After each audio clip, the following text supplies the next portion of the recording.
Hello friends, this is Miss Mock from the CDC at Susquehanna DLA.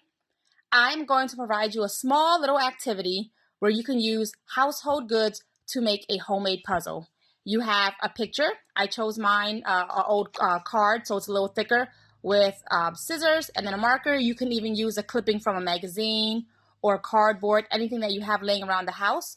And on top, what you want to do is you want to write a word, name, or phrase, or even a set of numbers. Whatever your child's working on at that time, that's what you will want to do. So what I did was, I have one with my daughter's name, Journey, and then I also did another one with the numbers to give you some examples. And then once you're done, you can line and cut it. Once you cut it, you're basically going to have puzzle pieces, as simple as this.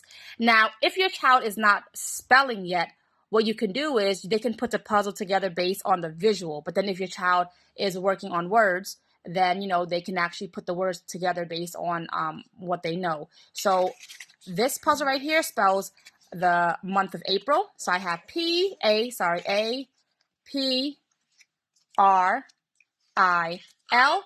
And when put together, it creates the original picture as well as spelling April on top. Very simple, easy. I hope it'll be useful to you.